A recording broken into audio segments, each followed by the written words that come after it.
মই ঘোঁৰা মাতটো শুনা গৈছোঁ।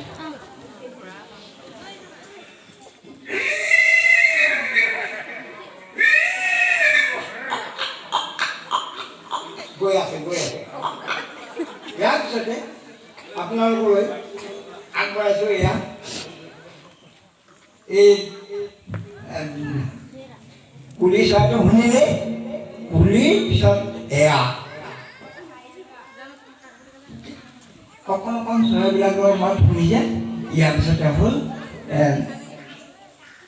এয়া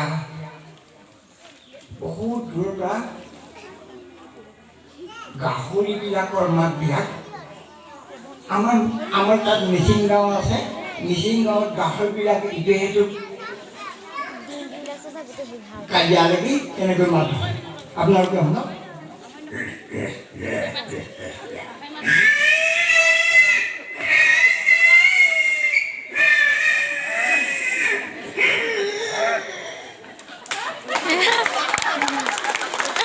গাহৰিটো মানে আমাৰ মিচিং দাদাই ৰমেশ পলং বুলি কয়, তেখেতে মাৰি পেলালে।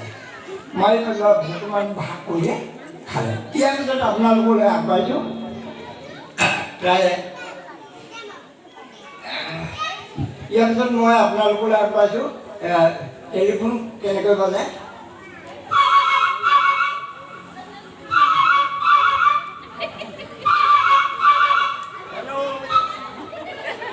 হেল্ল'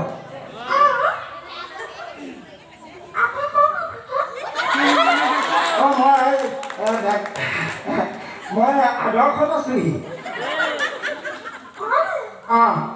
কেলে ঠিক আছে, মই অলপ পিছতে গৈ আছোঁ দেই।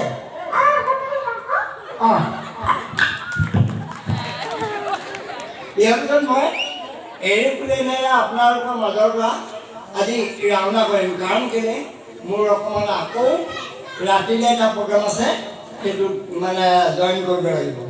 গতিকে মই এতিয়া এৰোপ্লেনত আপোনালোকৰ মাজৰ পৰা বিদায় কৰিছোঁ। ধন্যবাদ।